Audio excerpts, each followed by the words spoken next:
Bom dia, família, graça e paz, amém. Nós estamos encerrando o mês de maio, o mês em que a igreja propositalmente se volta para este tema, família, porque família é um projeto de Deus, a família é o primeiro ministério que nós temos, todo lapidar, todo tratar para que nós exerçamos o ministério de Deus com excelência. Ele passa primeiro pelo nosso ministério familiar, cuidar um dos outros, andar com os filhos no caminho, ser moldado conforme o coração de Jesus no relacionamento conjugal, sendo lapidados ali pelo poder do Senhor operando em nós, na família. E nós fomos ministrados no decorrer de todo esse mês, pelas manhãs, com palavras relacionadas a este tema, também nas celebrações à noite, sempre voltado para a família. Quem esteve aqui no domingo passado, levante a mão. Eu recomendo a você que não esteve, que vá lá no YouTube, assista a ministração que a Gabriela trouxe para nós, dentro deste tema, uma ministração poderosa. Nós ficamos muito felizes com aquilo que nós recebemos através da vida dela na semana anterior. Eu gostaria que você abrisse a sua Bíblia no livro de Atos, capítulo 2, verso 46, apenas a parte B do versículo. Atos 2, 46.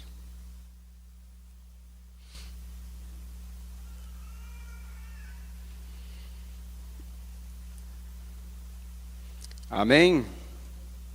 Vamos lá, Atos 2, verso 46, o finalzinho do texto diz assim: juntos participavam das refeições com alegria e sinceridade, e algumas versões diz com singeleza de coração.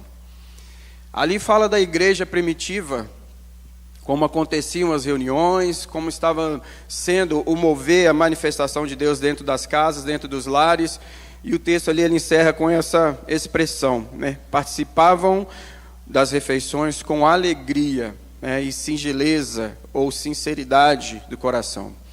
E trazendo isso para a nossa família, como tem sido nas nossas casas esses momentos de mesa.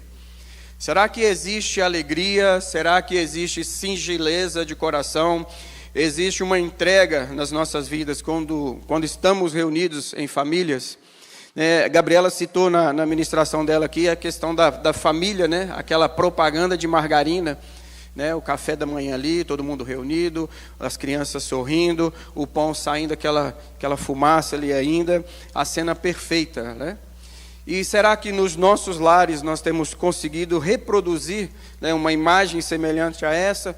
Ou simplesmente não existe ambiente de mesa, não existe um momento de mesa, não existe esse tempo de celebração, de prestar um culto ao Senhor mesmo, dentro dos nossos lares, enquanto estamos reunidos ali em família?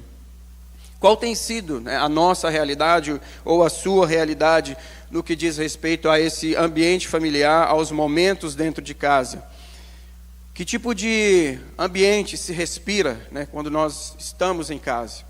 Gabriela também citou aqui, quando você está lá no final da sua jornada de trabalho, que deu um momento ali que você vai encerrar ali e vai para casa. Qual é o pensamento? Graças a Deus, porque eu estou indo para casa, ou o pensamento é diferente desse? E a gente não deve tapar os nossos olhos e pensar que uma família conturbada, uma família problemática, uma família disfuncional, não seja uma realidade também no nosso meio. A gente sabe que isso acontece lá fora, mas será que isso acontece aqui dentro? E a verdade é que isso acontece também no nosso meio. E nós precisamos, debaixo da misericórdia do Senhor, tomar ações, empreender práticas que transformem a nossa família, a realidade da nossa família, para que a gente viva isso que está escrito aqui no livro de Atos, capítulo 2, verso 46, como nós lemos. Essa não é uma realidade de muitas famílias dentro da casa do Senhor. São convertidos, entregaram a vida para Jesus, procuram viver aquilo que Jesus está ensinando, mas não conseguem trazer para dentro do lar essa realidade que Cristo propõe para nós. De termos esse ambiente de paz, de termos esse ambiente de harmonia no Senhor, esse ambiente de permitir o lapidar, o tratar, o moldar do Senhor nas nossas vidas. Dentro de casa os conflitos acontecem, os acordos não acontecem, não surgem, né? E os filhos assistem isso e vai criando um caos dentro da família, que impede até que os filhos vejam a Deus como um pai bom, um pai amoroso, um pai provedor, porque não vê o pai replicando os atributos de Cristo através da vida dele. Isso reflete no relacionamento dos nossos filhos com o Senhor. Então existem famílias sim, que estão desestruturadas, estão abaladas, mesmo assentadas nesses bancos, mesmo convivendo como igreja, mas que precisam de uma restauração do Senhor. E a gente fecha, né, esse mês da família justamente com este tema: como restaurar a paz no seu lar. Como trazer de volta o primeiro amor, aquele lá das núpcias, lá do casamento, lá quando tudo começou, quando ainda não tinham os filhos, quando eram só os dois, quando ainda eram pombinhos apaixonados. Como restaurar, né, essa unidade dentro do nosso lar. E aí o livro de Marcos, no capítulo 3, o versículo 25 diz assim: se uma casa estiver dividida entre si, também não poderá subsistir. Então nós sabemos que se existe uma contenda, existe uma disputa dentro do lar, existe um desacordo familiar, essa família está fadada ao fracasso, está fadada a sucumbir. Porque uma família dividida não subsiste, ele não persiste, ele não consegue permanecer se houver divisão dentro deste grupo, e isso se replica ao ambiente familiar. E é por isso que nós precisamos cuidar e buscar no Senhor, para que, se estivermos passando por uma situação semelhante a essa, que a gente tenha o cuidado de reverter isso, de trazer a verdade de Deus para dentro do lar, e de nos reconciliarmos primeiramente com Deus, e um com o outro, para que o propósito de Deus, de fato, seja manifesto dentro das nossas casas. Muitos lares estão quebrados dentro da igreja, e para que o nosso lar se torne o melhor lugar do mundo, nós precisamos aprender a restaurar, né, a nossa relação um com o outro, a nossa relação com Deus, para que a harmonia, a presença do Senhor, a paz de Cristo, a verdadeira paz, inunde a nossa família. Existem 5 razões principais, né, pelos quais os casais têm problemas, as famílias começam a sucumbir. E aí o texto traz para a gente aqui, do autor, alguns exemplos, né, no tema da lição aqui. O primeiro deles é o dinheiro, o sexo, filhos, comunicação e relacionamento com os demais parentes. Essas são as 5 causas principais dos desacordos, dos distúrbios, dos problemas familiares. A relação com o dinheiro, a intimidade do casal, a relação com filhos e a interferência, né, de familiares no relacionamento ali daquele casal. Às vezes a pessoa casa, mas ainda vive debaixo da orientação dos pais. O homem não decide por si, com a esposa, ele sempre depende da opinião do pai, sempre depende da opinião do irmão. Não que a gente não deva buscar conselhos, tá? A Bíblia diz que na multidão de conselhos há sabedoria. Mas uma vez que eu só tomo uma decisão baseada na palavra do meu pai, uma vez que a minha esposa só toma uma decisão baseada numa orientação da mãe ou do pai, nós estamos criando ali um atrito entre nós, porque nós precisamos juntos, como casal, como uma nova família, buscarmos em Deus respostas.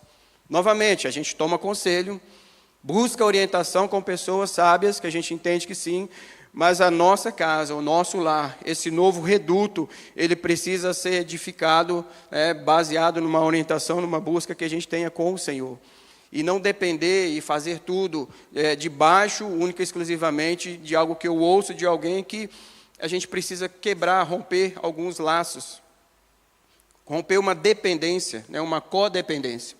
E às vezes o familiar também, ele não entende isso, né? A mãe não entende que o filho se casou, o pai não entende que a filha se casou, e ele não dá um espaço, ele não permite que aquela família caminhe, né, da sua própria maneira e aprenda com as suas experiências e está sempre ali buscando interferir.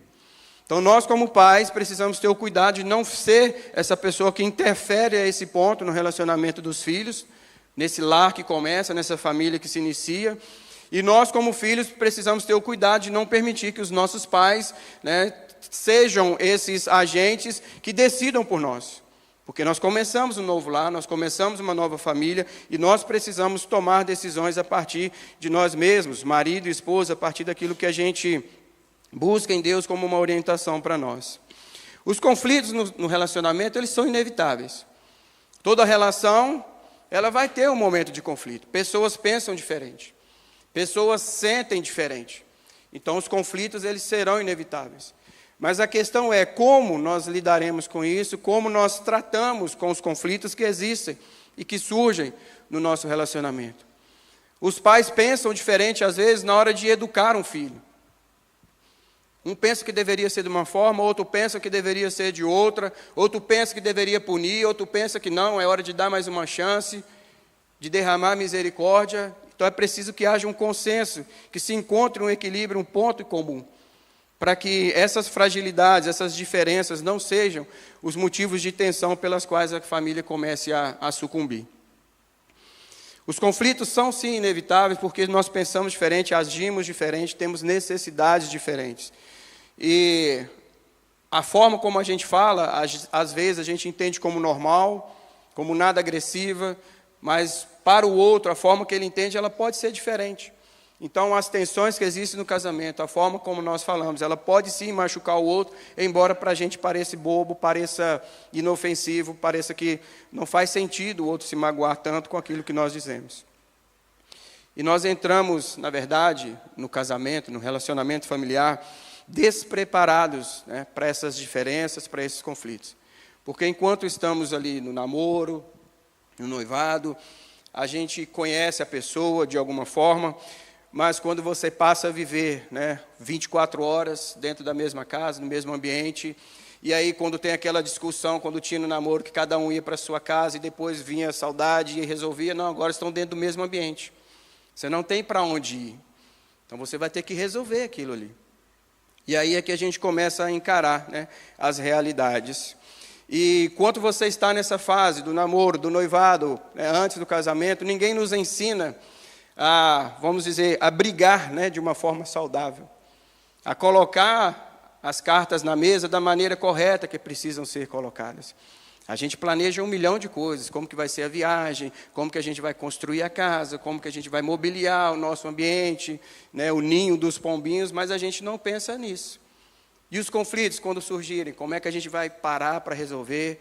Como é que a gente vai se assentar? Como é que a gente vai pontuar isso? Vamos colocar um mediador no meio disso? Como é que vai ser? A gente não pensa a respeito dessas coisas. Mas os conflitos virão. Eles surgem, eles acontecem, e nós precisamos lidar com eles.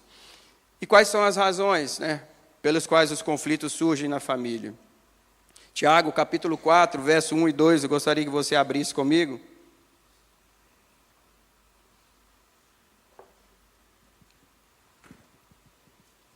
Está aqui na tela, né? Vamos ler. De onde surgem os conflitos? De onde procedem as guerras e as contendas que há entre vós? De onde, senão dos prazeres que militam na vossa carne? Os conflitos no relacionamento, os conflitos conjugais entre irmãos, os conflitos na igreja, eles surgem justamente por causa do meu querer em relação ao querer do outro, em relação ao querer da igreja, em relação à vontade do coletivo, em relação à vontade do todo. Então existe uma vontade da minha carne, algo que eu quero fazer, que o cônjuge deseja fazer diferente, aí vem os filhos querem fazer diferente. Então os conflitos nascem aí. Da nossa natureza, dos nossos desejos, daquilo que eu quero, da maneira como eu penso, e aí o outro vai pensar diferente, o desejo dele é diferente, a vontade é diferente, e aí começam as contendas entre nós. Então surgem dos prazeres, né, dos desejos da nossa carne. E às vezes nós, como cristãos, nós mesmos já estamos numa luta interna, porque a gente entende que aquele desejo, ele não é a vontade de Deus para nós. Mas, às vezes, outros desejos, outras vontades, a gente entende como lícitos, entende como válidos para nós, mas que para o outro ele é diferente. O pensamento do outro ainda continua sendo diferente. Então, os conflitos nascem daí, né, dos nossos desejos, das nossas vontades que divergem. E a palavra de Deus é direta, né, ao tratar a origem dos conflitos. A raiz deles não está, primeiramente, no outro. O problema do conflito não é o outro, mas no desejo que compete dentro de nós. o meu desejo, competindo comigo mesmo, com outras vontades que eu tenho. O apóstolo Paulo, ele diz que aquilo que ele queria fazer, ele não faz.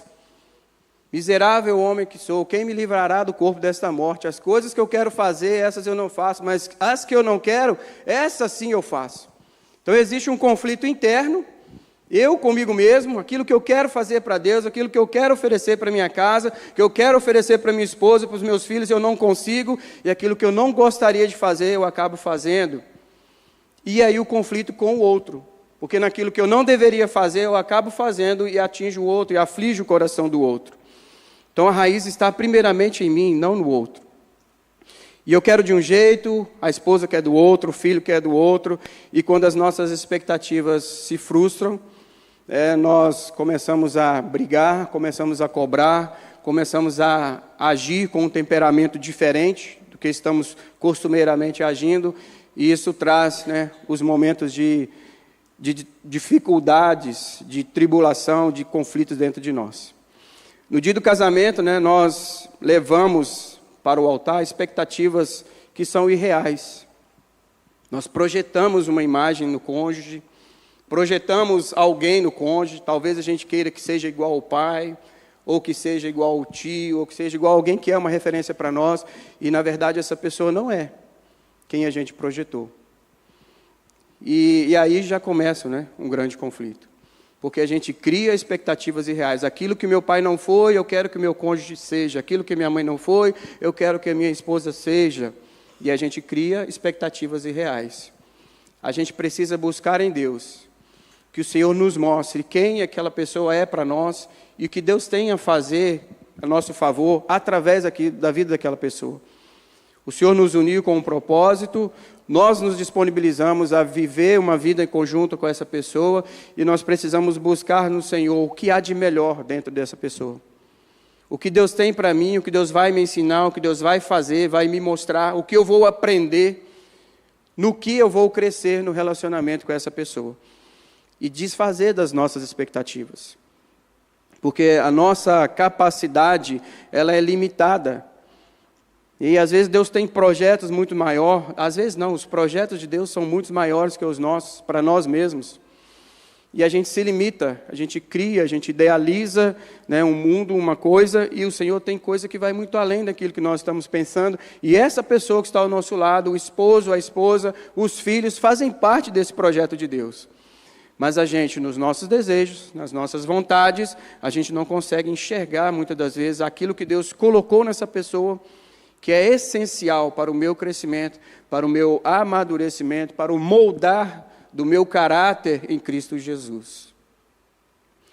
Eu vivi uma experiência, alguns anos atrás, com o nosso filho mais velho, hoje ele não caminha com a gente aqui, e teve um momento que a gente estava indo para um retiro da igreja, retiro de carnaval, e ele saiu de casa. Não falou onde ia, e a gente ficou sem saber. Eu falei, não vou para o retiro, vou atrás dele, vou pegar, vou dar uma surra, vou isso, vou aquilo outro, vai ver comigo. E o Senhor falou comigo, não, você vai fazer sua mala, você vai para o retiro, você vai cultuar, você vai participar, e deixa que dele eu estou cuidando. E aí nós fomos para o retiro, foi assim, poderoso o que Deus fez na minha casa lá, na minha família, que Deus falou comigo, que Deus falou com a minha esposa. Mas um momento específico daquele retiro, houve uma ministração para as mulheres, então as mulheres foram afastadas, foram para um canto lá com Renata, e nesse momento os pais ficaram cuidando dos filhos. Então eu estava ali cuidando da Maria Júlia, o João Pedro já é maior um pouquinho, estava brincando com os meninos, enquanto Priscila estava lá sendo ministrada. E aí eu ainda refletindo, na punição que eu ia dar, no castigo que eu ia impor, vou tirar isso, vou tirar celular, vou encerrar a conta de Spotify, não sei o quê, vou tomar tudo, vou fazer isso. Fazer um escarcéu na vida dele. E aí o Espírito Santo falou no meu coração assim, você não vai fazer nada disso.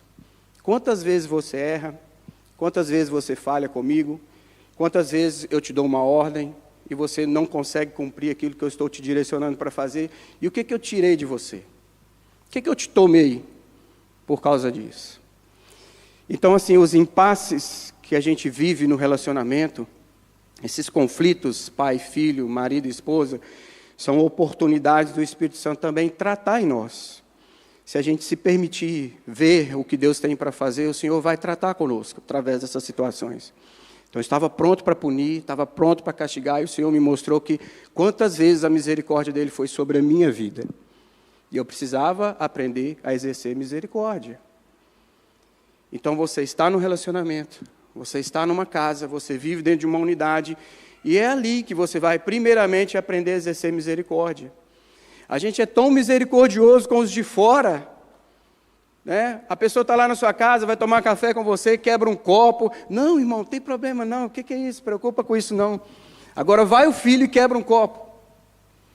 Vai o filho e deixa cair um prato e quebrar. Você não presta atenção.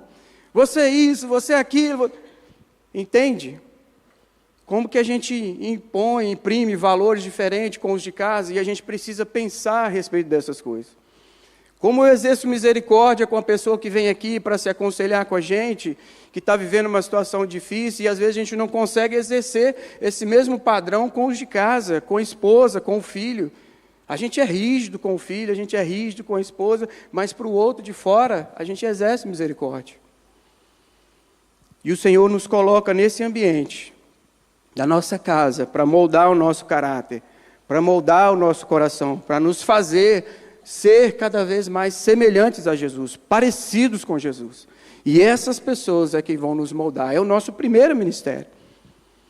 Nós vamos aprender a ser com Jesus, a ser como Jesus, através da esposa, através dos filhos, através dos parentes, né, dos agregados. E nós precisamos, aprender a lidar com esses conflitos, com essas diferenças, permitindo que o Espírito Santo trabalhe em nós. E como é que nós normalmente, reagimos diante do conflito? Primeiro, é o mais comum, eu resolvo a minha maneira. A minha maneira tem que prevalecer, a minha vontade tem que prevalecer, porque eu é que sei de tudo, eu é que resolvo tudo. Então é uma atitude autoritária, muitas das vezes, individualista, onde sempre alguém precisa perder, para que eu ganhe. Essa é a resolução do conflito à minha maneira. Às vezes a pessoa resolve de maneira nenhuma. A família não senta, não conversa, não entra num consenso, foge do assunto, deixa aquilo ir se esfriando com o tempo, pensando que está resolvendo alguma coisa. De maneira nenhuma existe uma fuga, existe um silêncio, um distanciamento entre as partes, entre a família ali, porque não resolveu. Então vai ter sempre aquela barreira ali entre o casal, entre o pai e o filho, porque não se resolveu. Aquele assunto está pendente, e não está resolvido. E aquilo nunca chega num consenso, nunca chega numa solução. Existe, pessoas que reagem ao conflito da sua maneira. Ah, tá bom, do jeito que você quiser, tá bom. É uma abnegação excessiva. Eu sempre cedo, para evitar o conflito. Ah, eu não gosto de discutir, então eu vou ceder. Mas aquilo dentro da alma da gente, dentro do coração da gente, vai criando uma situação que vai chegar um momento que vai explodir. E eu preciso entender que não é dessa forma que se resolve o conflito. Sempre ceder. Não, eu sou de paz, eu não gosto de discutir, não gosto de falação, não gosto de debater, então vou deixar a sua maneira. E a pessoa se rende sempre, abre mão sempre, e nunca coloca o seu posicionamento, a sua maneira de pensar. Isso vai gerando algo dentro de nós ali, que a pessoa se frustra, a pessoa se abate, mas vai haver um momento em que ela vai romper, e aí quando isso romper, as coisas ficam difíceis de serem solucionadas.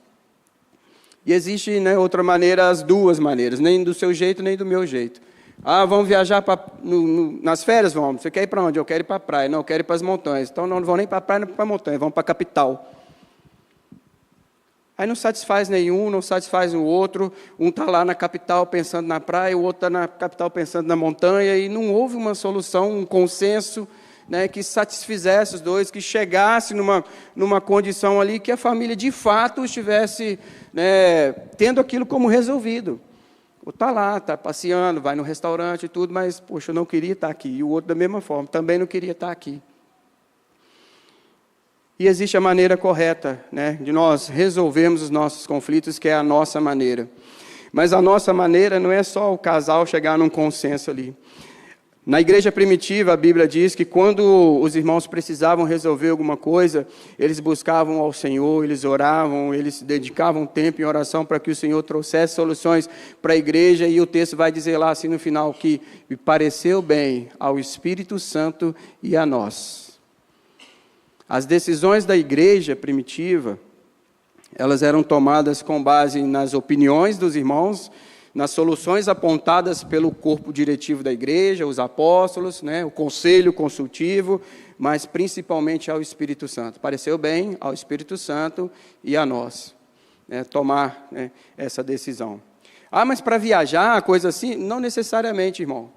Né, mas existem áreas, existem situações na nossa vida, no nosso relacionamento, que a gente precisa, deve sim, consultar o Senhor. Tem coisas que na nossa maturidade de fé, a gente pode sim tomar decisões. É como um filho. Chega um ponto que você já deixa o filho ir sozinho para a escola, deixa o filho ir sozinho, buscar um pão, né? Não precisa ir atrás dele ali. Da mesma forma, é o nosso relacionamento com Deus. Tem coisas que o Senhor já nos capacitou a decidirmos por nós mesmos. Mas existem momentos, existem situações que nós precisamos levar ao Senhor as nossas necessidades, essas pendências que nós temos, para que pareça bem aos olhos de Deus e ao nosso, aquilo que nós vamos fazer, que nós vamos construir, o que vamos edificar, o que estamos fazendo enquanto família. Essas são as maneiras que nós precisamos aprender, né, que existem de resolver, mas trazê-la ao modelo de Deus, ao padrão de Deus. E como resolver, né, de forma saudável os conflitos dentro da nossa casa? A Bíblia traz para nós alguns princípios para podermos restaurar, né, a paz dentro do nosso lar. Efésios 2,16... diz assim, que reconciliaste, no final do versículo, ambos em um só corpo com Deus por intermédio da cruz, destruindo por ela, através da cruz, a inimizade. O texto de Efésios está falando do relacionamento entre gentio e judeus, que através da cruz, o Senhor reconciliou os gentios aos judeus, e através da cruz o Senhor nos reconcilia uns com os outros. Me reconcilia com o meu irmão desta casa, me reconcilia com a esposa, me reconcilia com o filho, tudo isso através da obra da cruz. Então eu preciso entender que a obra da cruz, ela não é suficiente apenas para a salvação, para a remissão de pecados, mas para me reconciliar com meu irmão. Porque uma vez que eu aceito o Senhor Jesus, que eu recebo essa mensagem da cruz como verdadeira para a minha vida, e eu entendo que o Senhor Jesus é Senhor da minha vida, eu preciso, para manifestar Jesus em mim, me reconciliar com meu irmão. E aí começa um trabalhar de Deus no meu coração, me fazendo, para ser mais parecido com Jesus, me aproximar do meu irmão, me reconciliar com ele, né, fazer com que os nossos conflitos sejam tratados. Antes de falar com o cônjuge, fale com Deus. Tiago 4, 2 e 3 diz assim: nada tendes, porque não pedis. Pedis e não recebeis, porque pedis mal, para esbanjardes do vosso próprio deleite. Então está numa situação que o conflito está grave, está difícil, leva isso primeiro aos pés do Senhor. Senhor, nos dá uma resposta. Me ensine a lidar com isso, me ensine a tratar essa situação. Como é que eu posso resolver isso com minha esposa? Como é que eu posso resolver isso com meu filho? Como é que eu resolvo isso com o marido? Busque primeiro uma direção no Senhor. Porque a minha vontade é uma, mas a vontade de Deus, aquilo que Deus quer fazer é outra, é diferente. Como foi no meu exemplo com meu filho. A minha vontade era uma, mas a vontade de Deus para nós, para mim e para ele era outra. E lá naquele ambiente, depois dessa decisão, desse puxão de orelha de Deus, muitas outras coisas o Senhor falou ao meu coração. Tanto a respeito dele comigo, do meu filho comigo, do meu filho com Deus e de mim com Deus. Por isso eu preciso apresentar ao Senhor, colocar diante de Deus, para que a resposta venha do Senhor. E aí o Senhor vai nos dar a direção do que fazer, como começar uma conversa, que ambiente adequado para essa conversa, até o momento certo de ter essa conversa. Que às vezes a gente não tem nem essa sabedoria de trazer certas conversas no momento certo. À mesa, com todos os filhos reunidos, aí você quer tratar uma coisa que é da intimidade do casal, então até nisso às vezes. A gente fica sem noção, né? Quando está com raiva, quando está com um assunto pendente, e o Senhor precisa trazer clareza para nós. Muitos conflitos existem porque esperamos que as pessoas supram as necessidades que somente Deus pode suprir em nós. A gente cria expectativa no outro, espera que o outro seja algo que ele não é, que ele não foi projetado por Deus para ser, e a gente cria isso. Então a gente precisa que Deus nos mostre o que de fato essa pessoa é para nós, e o que ela pode trazer para nós, através da presença de Deus na vida dela. Analise, primeiramente, a sua responsabilidade. Então, primeiro, leve o seu conflito a Deus, analise qual é a sua responsabilidade, qual é o seu papel dentro dessa situação. Por que está nessa situação? O que você tem a ver com isso? Qual é o seu envolvimento nisso que está acontecendo, nesse conflito, nesse momento de tribulação, nesse momento de desacordo dentro de casa? Mateus capítulo 7, verso 3 diz: por que você vê o cisco no olho do seu irmão, mas não percebe a trave que está no seu próprio? Então, às vezes, a gente está julgando o outro, colocando o outro numa situação, imprimindo sobre ele um peso, um encargo, um fardo, e não vemos qual é a nossa participação na questão. A gente joga sempre a responsabilidade para o outro, mas qual é a minha responsabilidade dentro disso tudo que nós estamos vivendo? Pergunte a si mesmo, quanto deste problema a responsabilidade é minha? Os problemas nunca são apenas dele, nunca é apenas o outro, sempre diz respeito ao conjunto, ao todo. E promova um movimento de reconciliação. Jesus, depois de ser traído por Pedro, Pedro traiu Jesus lá na fogueira. Vocês se lembram disso? Estavam ali acontecendo o julgamento de Jesus, as pessoas fazem ali um fogo, se ajuntam, e Pedro está ali, meio de longe, sentado junto com aquelas pessoas estranhas. E aí, ali naquela fogueira, olha para Pedro, você parece com eles, você é um deles, não? Não, que isso, longe de mim ser um deles. Não, você fala igual a ele, rapaz. E aí Pedro nega Jesus. Ali na fogueira, sentado com as pessoas, tentando ali ver que fim ia dar aquele julgamento, no meio de pessoas estranhas, para se separar do grupo a qual de fato ele pertencia. E ali naquele ambiente de fogueira ele nega Jesus, como Jesus havia dito que ele ia negar. E aí o galo canta, a gente sabe da história, Pedro lembra das palavras de Jesus e sai dali amargurado, arrependido, e vai embora. Jesus morre, ressuscita, e os discípulos estão ali pescando, Pedro, eu vou pescar, todo mundo vai atrás de Pedro, porque Pedro era um líder. Ele não disse, vamos pescar, ele disse, eu vou pescar. Todo mundo foi atrás do Pedro, porque entendia a liderança de Pedro. E ele não estava nem aí para essa liderança mais, havia acabado o sonho dele, de se tornarem os governadores de Jerusalém, o reino de Deus estabelecido ali em Israel, e frustrou o plano de Pedro. Mas Jesus promove o quê? Um ambiente de reconciliação. Como? Uma fogueira. Jesus está lá na praia, faz uma fogueira, eles estão lá pescando, e aí eles estão chegando perto, e Jesus começa aquele diálogo com eles. Ei, vocês têm peixe aí? Tem alguma coisa para comer? Tem aqui e tal. E vai e promove aquele ambiente ali. No mesmo ambiente, onde Pedro traiu Jesus, Jesus promove um ambiente semelhante para trazer a reconciliação. Eu penso que quando Pedro chega ali e vê o fogo, ele fala, cara, foi diante do fogo, foi na fogueira ali, que eu traí, e ele está promovendo um ambiente semelhante, para trazer à memória o que eu falei, para recordar de fato quais foram as minhas falas, e se ajustar. E Pedro sai dali, entendendo que o Senhor o havia perdoado. Na verdade, Jesus nem tinha problema com Pedro, mas Pedro que achava que não era mais digno. E Jesus chama Pedro, reforça em Pedro aquilo que ele tinha para ele. Você me ama, Pedro? Sim, Senhor. Me ama, Pedro? Sim, Senhor. Meu amor é um filéu, é um amor de irmão. Não, mas nem esse amor não, Pedro. É o amor capaz de morrer por mim. Sim, Senhor, o Senhor sabe todas as coisas. Então vai, Pedro. Cumpre o seu propósito, apacenta as minhas ovelhas.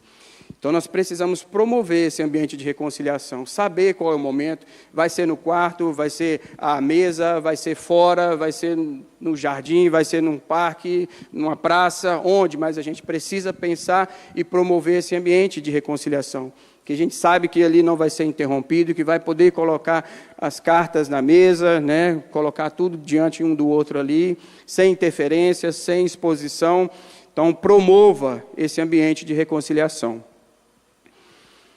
A Bíblia diz em Mateus capítulo 5, 23 e 24, se você vier ao altar do Senhor, trazer a sua oferta e ali te lembrares que tem algum problema com seu irmão, o texto diz o quê? Deixa a sua oferta, volta reconcilia com ele, depois vai e entrega a sua oferta. O Senhor nem recebe as nossas ofertas. Não recebe a nossa adoração se eu estiver em conflito com a minha esposa, se eu estiver em conflito dentro de casa. A Bíblia que está dizendo isso. Deixa a oferta ali, irmão. Reconcilia, conserta, depois vem e adora. Né?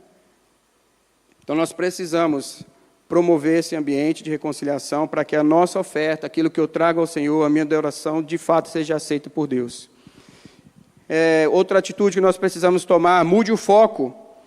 Filipenses 2:4 diz, cada um cuide dos interesses dos outros. Às vezes eu estou querendo o meu interesse, eu quero satisfazer as minhas vontades, as minhas necessidades, não me preocupo com a necessidade do cônjuge, não me preocupo com a necessidade dos filhos. A gente não traz isso para a mesa, é sempre aquilo que eu quero fazer, então mude o foco, comece a pensar nas pessoas. Filipenses diz isso, cada um cuide dos interesses dos outros, aquilo que vai ser melhor para a sua casa, aquilo que vai ser melhor para a sua família, não única e exclusivamente para você. Porque muitas das vezes os conflitos existem porque nós agimos egoístamente, pensando apenas em nós mesmos. E busque conselho entre sábios. Quem aceita a correção fica mais sábio, Provérbios 15:32. Buscar ajuda não é sinal de fraqueza.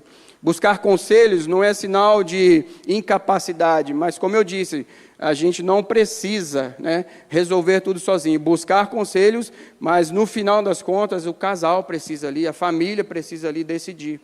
Na multidão de conselhos há sabedoria. E nunca desista da sua família. Um dos pontos principais, nunca desista da sua família. Porque nós entendemos que a família é um projeto de Deus. O ministério do Senhor na terra, de Deus na terra, começou através da família. Deus criou o homem, plantou o homem no jardim e fala, olha, vocês dominem tudo. Está tudo sobre o cuidado de vocês. Vocês são meus representantes na terra. Deus não criou um homem sozinho, não criou uma igreja e falou, igreja, você é minha representante aqui na terra. Criou uma família para começar o projeto de Deus na terra. Não trouxe Deus para cá um ser espiritual e falar, governe essa terra aqui. O ponto que une a terra, a natureza, esse ambiente físico à eternidade é uma família. Uma família que traz a presença de Deus para esse ambiente e multiplica o projeto de Deus, o propósito de Deus nesse ambiente. Deus separa Abraão e fala, vai para uma terra que eu vou te mostrar, farei de ti uma grande nação, em ti serão abençoadas as famílias da terra. Então as famílias abençoam famílias, a terra é abençoada através de famílias vivendo o propósito de Deus. Cidades são mudadas, governos são transformados, comunidades são transformadas através de famílias posicionadas, de pessoas posicionadas para fazer com que a glória de Deus se manifeste na terra. E já encerrando, nosso tempo está esgotado, eu volto a Efésios capítulo 2, verso 16. Reconciliaste ambos em um só corpo com Deus, por intermédio da cruz, destruindo por ela a inimizade. O Senhor Jesus destruiu na obra da cruz a inimizade que nós tínhamos com Ele e que nós temos entre nós. O amor de Jesus, Ele é suficiente para nos reconciliar um com o outro. Quantos casais vivem hoje, uma guerra dentro de casa, mas o amor de Jesus, Ele é suficiente para restabelecer, para restaurar a paz dentro da casa. Mas é preciso de nós uma resposta. É preciso da nossa parte um investimento, pagar um preço, para que esse amor volte a ser manifesto dentro da casa. Que o marido volte a orar pelos filhos, volte a orar pela esposa, a esposa volte a orar pelo marido e busque solução em Deus para os conflitos. Porque muitas das vezes a situação pode estar tão crítica, tão pesada, que a gente não consiga ver uma resposta e acha que a única resposta é abandonar aquilo. É deixar aquele barco, é deixar aquela família sucumbir mesmo, sabendo que isso não vai trazer uma resposta, uma solução definitiva.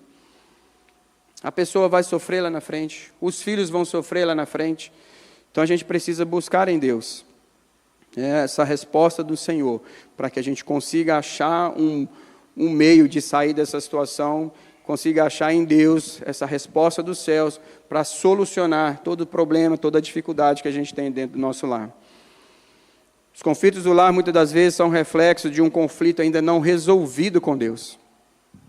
Às vezes, Eu não tenho essa intimidade com o Senhor de reconhecer a paternidade de Deus na minha vida e tudo aquilo que Deus é, e tudo aquilo que Deus pode fazer na minha vida, por mim, né, e através de mim. Então, se eu não consigo acessar Deus a esse ponto de colocar tudo diante de Deus, eu não consigo receber de Deus tudo aquilo que Deus tem para entregar para mim. Então, eu preciso saber quem eu sou em Cristo Jesus. Quem eu sou em Deus, o que Deus tem para mim, o que Deus deseja realizar através da minha vida, para que de alguma forma isso reflita na vida das pessoas. Então eu preciso conhecer a Deus, me achegar ao Senhor verdadeiramente. Preciso me converter de verdade, para que então a presença de Cristo em mim seja manifesta dentro da minha casa, alcançando a minha família, alcançando a esposa, alcançando os filhos e aqueles que estão à nossa volta. A paz é possível dentro do nosso lar. O amor pode ser restaurado. O amor deve ser restaurado dentro da nossa casa. E o seu lar pode voltar a ser um lugar de alegria, descanso e da presença de Deus. A família precisa sempre, né, tomar essa decisão correta de buscar o Senhor, independente de qual seja o conflito, lançar tudo aos pés da cruz, lançar toda a ansiedade, toda a preocupação aos pés de Jesus, para que Ele possa restabelecer a presença dEle em nós, restaurar a paz dentro das nossas casas e fazer com que a glória dEle seja refletida através do nosso lar. A nossa casa é o nosso primeiro ministério. A nossa família é o primeiro chamado que nós temos. Cuidar uns dos outros, nos amoldarmos ao caráter de Cristo, sendo lapidados os nossos relacionamentos. Por mais difíceis que sejam, muitas das vezes, mas os nossos relacionamentos dentro da nossa casa estão nos moldando, estão nos lapidando para sermos cada dia mais parecidos com Jesus. Amém? Coloque-se de pé. Faça uma oração pela sua casa.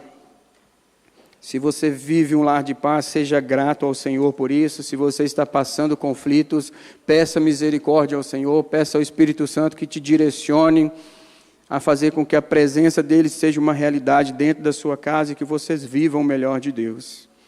Pai, nós te louvamos, bendizemos ao Senhor, pelo propósito do Senhor que existe, Senhor amado, em nos tornar famílias saudáveis, famílias que manifestam a glória do Senhor na terra, famílias que abençoam outras famílias pela presença do Senhor fluindo em nós.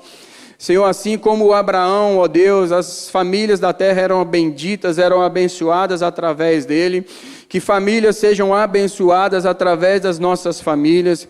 Senhor, que a presença do Senhor em nossa casa, Senhor, possa ser refletida na nossa vizinhança, possa ser refletida, Senhor amado, nos nossos familiares, nos nossos irmãos, Senhor, nos demais parentes que nós temos. Senhor, que a presença do Senhor dentro do nosso lar possa ser refletida no nosso ambiente de trabalho, que aquilo que nós recebemos do Senhor dentro da nossa casa, Senhor, possa ir até as atmosferas onde nós frequentamos, na faculdade, no trabalho, na escola, que aquilo que nós recebemos do Senhor dentro do lar possa ser manifesto no ambiente aí fora, Pai.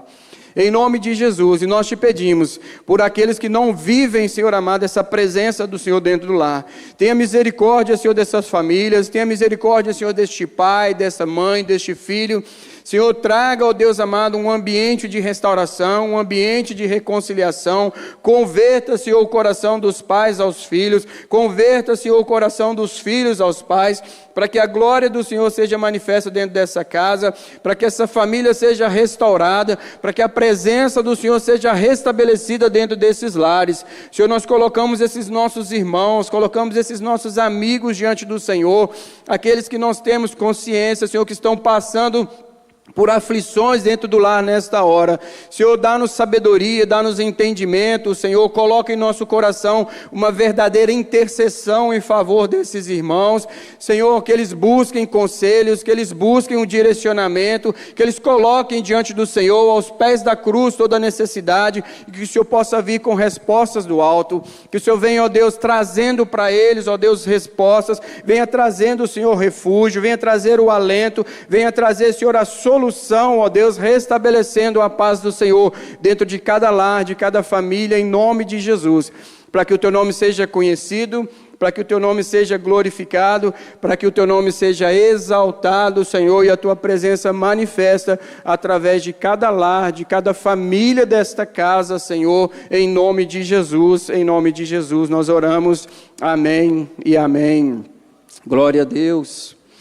Meus irmãos, vá em paz, que Deus te abençoe, traga pessoas para celebrar conosco hoje à noite, às 18 horas, e que a sua casa viva, essa presença de Deus, viva esse ambiente de paz, que o Espírito Santo seja aquele que os oriente sempre, em toda e qualquer situação, em todo conflito, em toda adversidade, e que nos momentos de celebração você se lembre também e regozije no Senhor, naquilo que Ele tem feito dentro da sua casa, em nome de Jesus. Amém? Deus te abençoe, como diz o pastor Jair, abrace pelo menos 5 pessoas aí, e até às 18.